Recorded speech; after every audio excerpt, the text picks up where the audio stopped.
الحمد للہ رب العالمین وافضل الصلاة وتم التسلیم علی سیدنا محمد وعلی آلہ وصحبہ اجمعین۔ قابل صدر احترام معزز سامعین، آج آپ کے سامنے 14واں پارہ تلاوت کیا گیا ہے۔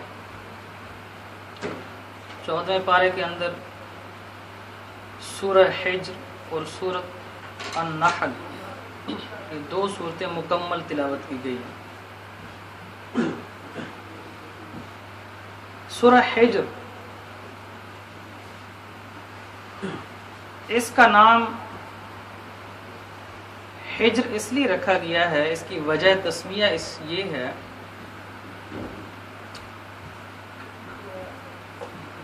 کہ قوم سمود جن کی طرف حضرت صالح علیہ السلام آئے تھے، جو ان کا مرکزی شہر تھا اس کا نام حجر تھا، اور یہ تبوک کے راستے میں آتا ہے،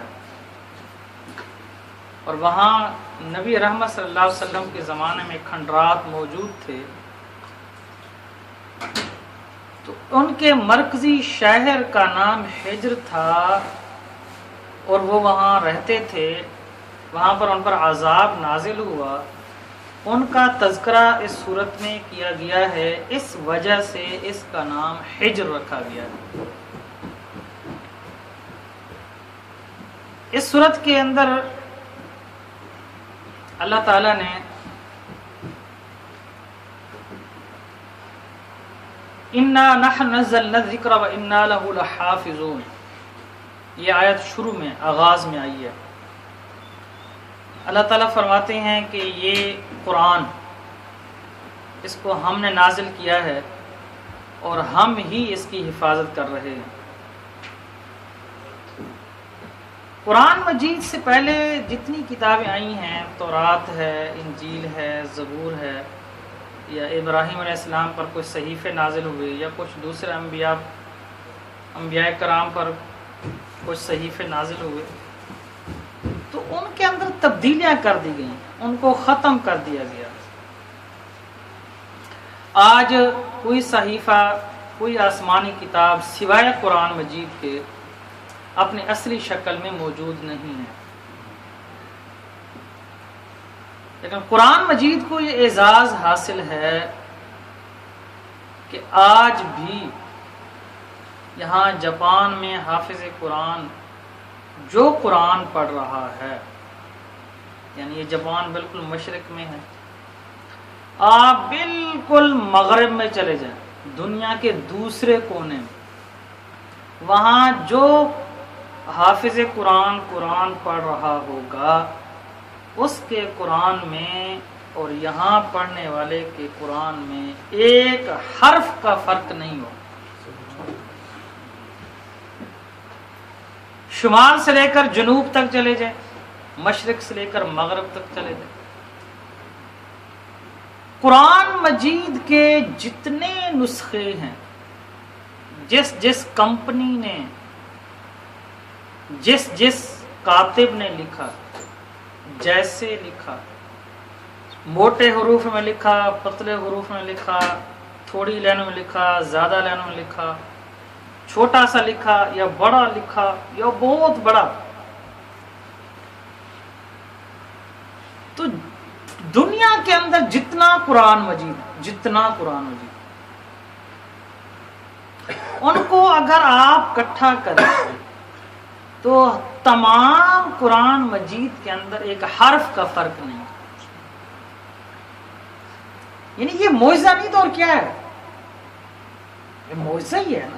خود اللہ نے یہ فرمایا کہ اِنَّا نَحْنُ نَزَّلْنَا الذِّكْرَ وَإِنَّا لَهُ لَحَافِظُونَ، کہ میں نے اس کو نازل کیا ہے، اِنَّا نَحْنُ، ہم کی ضمیر ہے، اللہ ہم نے اس کو نازل کیا، اس میں روب ہے، دبدبہ ہے، اِنَّا ہم، نحن نزلنا الذکر، ہم ہیں اس ذکر کو نازل کرنے والے، وَإِنَّا لَهُ لَحَافِظُونَ، اور ہم ہیں اس کی حفاظت کرنے والے۔ کون ہے اس کو، اس کے اندر کوئی تبدیلی کرنے والا؟ اور پھر آپ پیچھے چلے جائیں، 1 صدی چلے جائیں، 2 صدیاں، 3 صدیاں، 5، 4، 8، 10، 14 صدیاں پیچھے چلے، حتیٰ کہ وہ نسخے اٹھا لیں جو حضرت عثمان غنی رضی اللہ عنہ نے لکھا ہوا ہے، جو نبی رحمت صلی اللہ علیہ وسلم کے دور میں جو نسخے موجود تھے، جو حضرت حفصہ رضی اللہ عنہ کے پاس تھا، وہ آج کل پڑے ہیں میوزیم کے اندر مختلف ممالک میں. اس نسخے کو اور آج کا لکھا ہوا قرآن ہے، اس نسخے کو اٹھا کر دیکھیں تو ایک حرف کا فرق نہیں پائیں. تو یہ ہے اِنَّا نَحْنُ نَزَّلْنَا الذِّكْرَ وَإِنَّا لَهُ لَحَافِظُونَ. دنیا کی کوئی طاقت اس کے اندر کچھ کر نہیں سکتی، بے بس ہے. کفار نے کوشش کی تھی، بہت کوشش کی، انہوں نے اس پر ریسرچ بھی کی ہے، تحقیق بھی کی ہے. تو انہوں نے ایک مرتبہ یہ سارے قرآن کٹھے بھی کیے تھے. اچھا، قرآن پہلے تو اول یہ ممکن ہی نہیں ہے کہ سارے قرآنوں کو ختم کر دیا جائے. یہ ممکن ہے نہیں. یعنی دنیا کے اندر ہر مسلمان ملک میں، ہر مسلمان گھرانے میں، ہر مسلمان کے پاس تقریباً قرآن مجید ہوتا ہے. ہر گھر میں ہوتا ہے، ہر الماری میں ہوتا ہے. تو اول تو یہ ممکن ہی نہیں ہے کہ قرآن مجید کو ختم کر دیا جائے، یہ ناممکن ہے. اور اگر یہ ہو جائے، دنیا اس قدر آگے چلی جائے کہ دنیا کے اندر ہر قرآن مجید ختم کر دیا جائے، ہر ملک میں، ہر گھر میں، ہر مسلمان کی تلاشی لے کر قرآن مجید کو اپنے پاس لینا ختم کر دیں، لیکن جنہوں نے یہاں رکھا ہوا ہے اس کو کیسے نکالیں؟ اور وہ ایک نہیں ہے، لاکھوں کروڑوں کی تعداد میں، کروڑوں کی تعداد میں. 7 سال کا بچہ اس کو سینے میں لے کر پھر رہا ہے، 10 سال کا بچہ، 15 سال کا بچہ، 20 سال کا نوجوان، 25-30 سال کا نوجوان، اور 80 سال کا بوڑھا بھی اس کو سینے میں لے کر تھا. یعنی یہ ممکن ہی نہیں ہے کہ اس کے اندر کوئی، اللہ نے نظام ہی اس کا ایسا بنا رکھا ہے، انتظام کیا ہے. یعنی یہ جو فرمایا ہے کہ اِنَّا نَحْنُ نَزَّلْنَا الذِّكْرَ، ہم ہیں اس کو نازل کرنے والے، وَإِنَّا لَهُ لَحَافِظُونَ، ہم اس کی حفاظت کر رہے ہیں. تو روب ہے، دبدبہ ہے، ہم. تو اس کا اتنا انتظام کر دیا ہے حفاظت کا کہ دنیا کو کوئی طاقت جتنا ٹل لگا لے، جتنا زور لگا لے، ایک حرف کی تبدیلی نہیں کر سکتی. اور یہ اعزاز صرف قرآن مجید کو حاصل ہے اور کسی کتاب کو حاصل نہیں.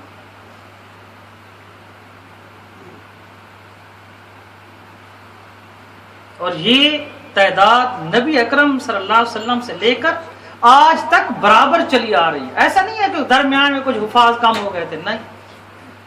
یعنی صحابہ تو اکثر حافظ تھے، جو حافظ نہیں بھی تھے وہ بھی اچھے خاصے حافظ ہوتے تھے. وہ ہماری طرح تھوڑے ہوتے تھے کہ ان کو کوثر تک یاد ہوتا تھا صرف. وہ جو حافظ نہیں ہوتے تھے ان کو بھی سورہ بقرہ، سورہ آل عمران، سورۃ النساء، یہ صورتیں یاد ہوتی تھیں. کئی پارے، 10-10، 15-15 پارے ویسے یاد ہوتے تھے. یعنی جو صحابہ کرام جو حافظ تھے وہ تو تھے ہی، جو حافظ نہیں بھی تھے ان کو بھی قرآن کا بہت حصہ یاد ہوتا تھا. صحابہ کے بعد تابعین، تبع تابعین، سلف صالح، سارے جتنے ادوار دیکھ لیں، ہر دور میں بے شمار لوگ ہیں جنہوں نے قرآن کو اپنے سینے میں محفوظ کیا، بے شمار لوگ.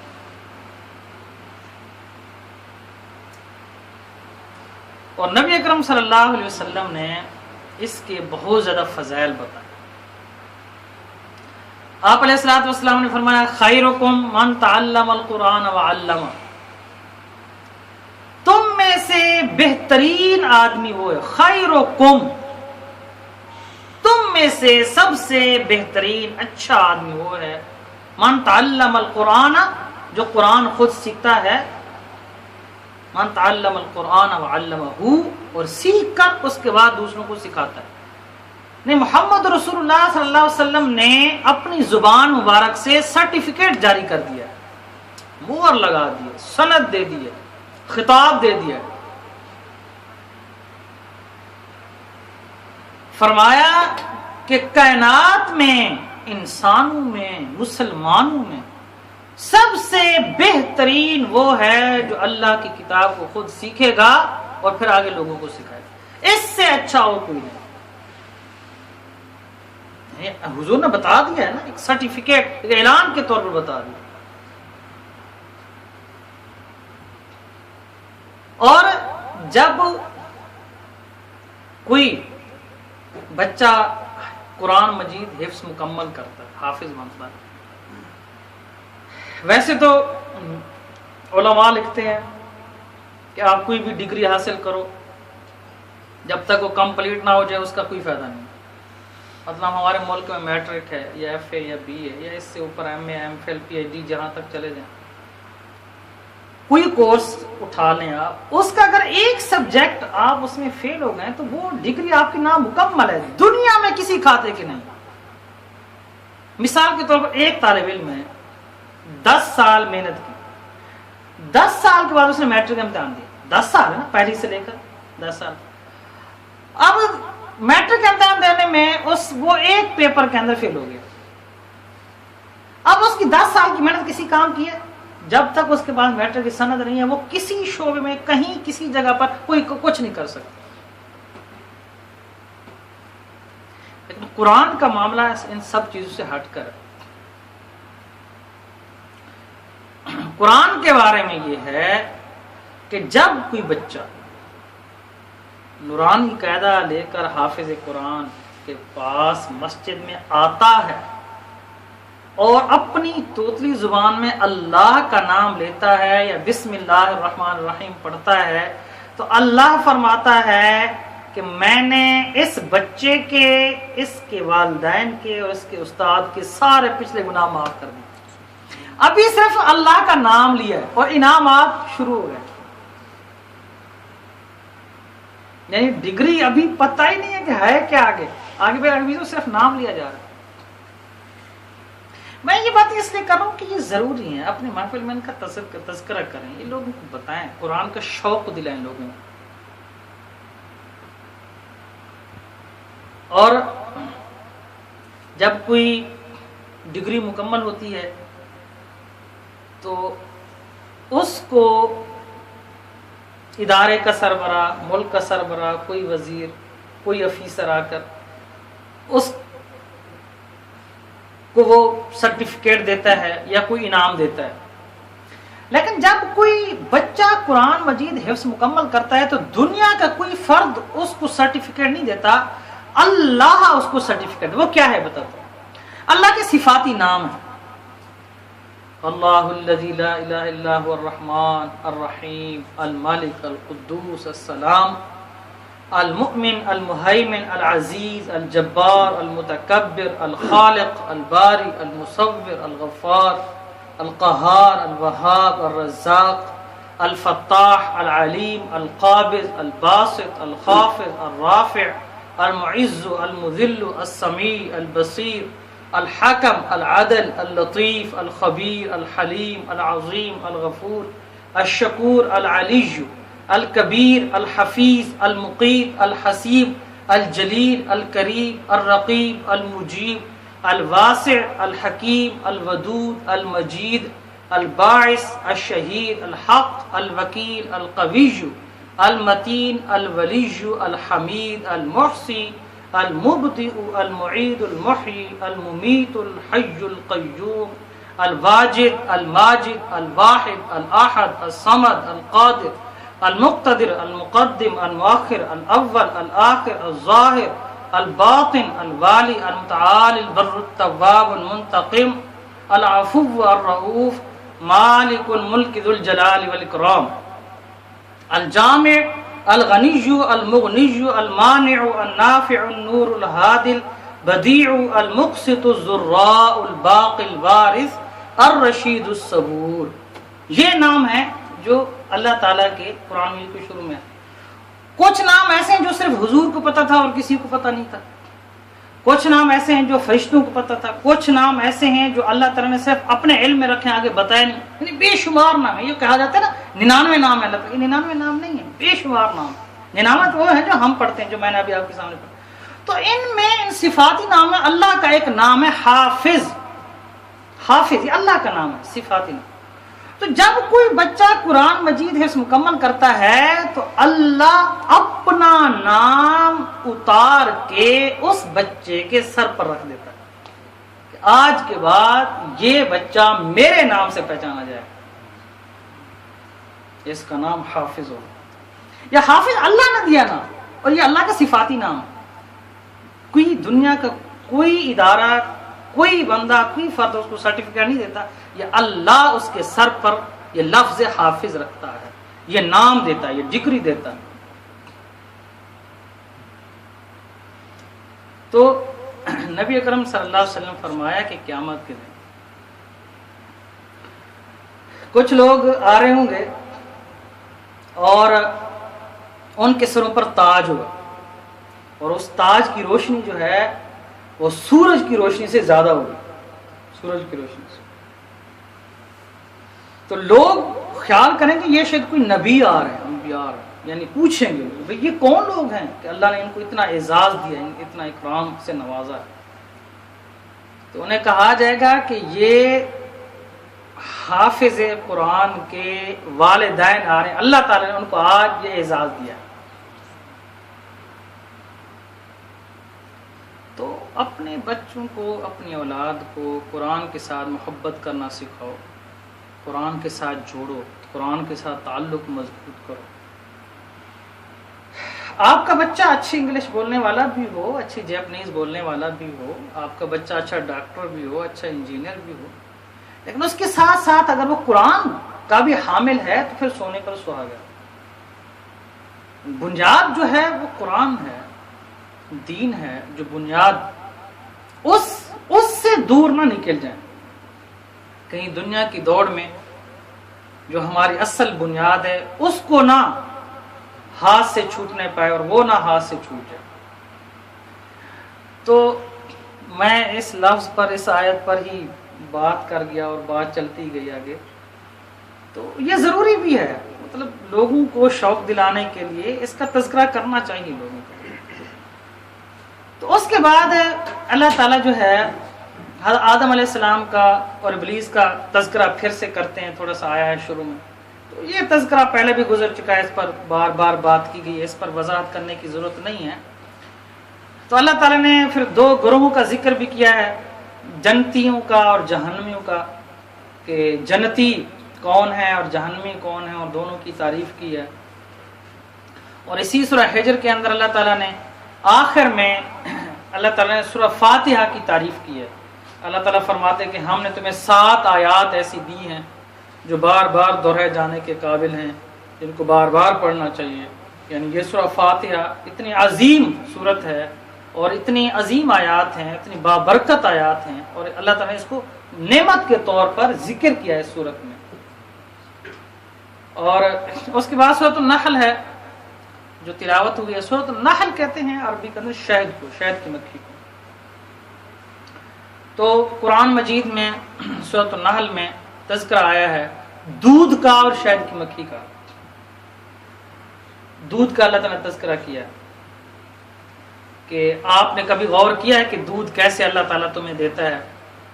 ایک جانور ہے، اس کے گوبر میں سے، اس کے خون میں سے، اس کے پانی میں سے، اس کے گوشت میں سے اللہ تعالیٰ دودھ تمہارے نکال کر لاتا ہے. کبھی تم نے دیکھا ہے کہ اس دودھ کے اندر کوئی ایک تنکا شامل ہو گیا ہو، گوبر کا، خون کا ایک قطرہ شامل ہو گیا ہو، گوشت کا کچھ ٹکڑا نہیں؟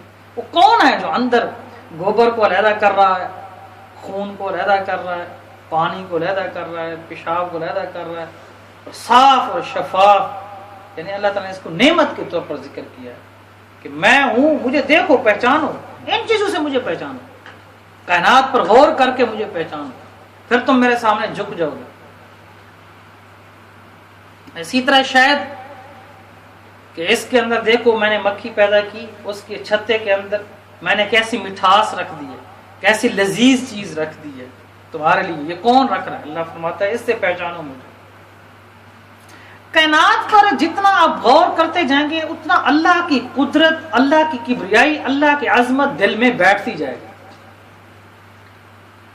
آپ ہر ایک ملک کا تصور کریں کہ ایک ملک ہے، مطلب جاپان کا ملک، اب اس کے اندر پوری چھوٹا سا ملک ہے، چھوٹی سی زمین ہے، باقی سب جگہوں پر پانی، ویسے آپ پوری زمین کو دیکھیں تو پوری زمین پر 3 حصے پانی اور 1 حصہ خشکی ہے جس پر انسان بستے ہیں۔ اب وہ 1 حصہ خشکی ہر ملک اپنی تحقیق کرے زمین کے اندر، تو ابھی تک وہ تحقیق نہیں کر پائے کہ ہر ملک کے اندر ہے کیا کیا چیز۔ وہ آئے دن نئی کوئی نہ کوئی چیز وہ دریافت ہوئی ہوتی ہے کہ فلاں ملک کے اندر یہ چیز نکل آئی ہے، یہ چیز نکلی۔ یعنی ہر ملک کو جتنا زمین اللہ نے دی ہے اسی زمین کے اندر ریسرچ کریں تو وہ ابھی تک مکمل نہیں ہو پائی ریسرچ۔ پھر سمندر پڑا ہے، پھر یہ زمین چھوٹی سی ایک سیارہ ہے، پھر یہ سورج جو چھوٹا سا ہمیں نظر آتا ہے یہ 12.5 لاکھ حصے بڑا۔ یعنی کبھی اندازہ تو کریں نا، 1 نہیں 2 نہیں 3 نہیں 4 نہیں 1000 نہیں لاکھ نہیں 12.5 لاکھ حصے سورج زمین سے بڑا۔ پھر سورج سے اگلا سیارہ وہ سورج سے پھر اتنا بڑا ہے، پھر اس سے اگلا سیارہ اس سے اتنا بڑا ہے، اس سے اگلا سیارہ پھر اس سے اتنا، ایسے لاکھوں کروڑوں سیارے خلا میں گھوم رہے۔ کئی سیارے ایسے ہیں جہاں کئی چاند ہیں، یہاں تو ایک چاند ہے نا زمین پہ۔ تو کیا نظام ہے اس کا، کتنی کائنات ہے اس کی، اور پھر کیسا قدرت والا ہے، کیسا عظمت والا ہے۔ اب رات کا اندھیرا ہے، ہر پوری کائنات ہے، کئی سیارے ہیں، کتنے اس کے جہان ہیں، لیکن میں اور آپ جو بات کر رہے ہیں اس کو وہ سن رہا ہے، سن بھی نہیں رہا بلکہ جو دلوں کے اندر جو خیال لے کر بیٹھے ہیں اس کو سن رہا ہے۔ ہر ایک کے خیال کو جانتا ہے کہ وہ کیا کیا دیکھ رہا ہے، ایسا رب۔ اور اسی صورت کے اندر یہ کہا گیا ہے سورۃ النحل کے اندر، وَإِن تَعُدُّوا نِعْمَةَ اللَّهِ لَا تُحْصُوهَا، کہ اگر تم میری نعمتوں کو گننا چاہو، شمار کرنا چاہو تو نہیں گن سکتے، تمہارے بس کی بات نہیں ہے، تمہاری عقل ہے ہی کتنی۔ عقل کی بات یعنی آپ یہ دیکھتے ہو نا سائنس کے اندر، یہ عقل جو ہے سائنسدان کیسے ایسی کو کیمیائی شکل دیں تو اس کے لیے 500 مربع میل زمین چاہیے، 500 مربع میل، 500 مربع میل، 500 میل اس طرف، 500 میل اس طرف، 500 میل اس طرف، 500 میل اس طرف۔ تو اتنی بڑی جگہ ہو تو دماغ کے پرزوں کو رکھا جائے گا اگر کیمیائی شکل دی جائے۔ اللہ تعالیٰ نے چھوٹے سے برتن کے اندر رکھ دیا، اور اسی چھوٹے سے برتن کے اندر دیکھنے کی طاقت ہے، سونگھنے کی طاقت ہے، چکھنے کی طاقت ہے، سننے کی طاقت ہے۔ کیا ہے یہ تھوڑا سا برتن، یہ کیا پوری کائنات کو تسخیر کر رہا، چاند پر پہنچ گیا، سمندر میں تحقیق کر رہا ہے۔ یہ تو اللہ نے فرمایا وَسَخَّرَ لَكُم مَا فِي السَّمَاوَاتِ وَمَا فِي الْأَرْضِ، جو کچھ زمین اور آسمان میں ہے یہ تمہارے لیے مسخر کر دیا، جتنا عقل استعمال کرو اتنا استعمال کرتے جاؤ۔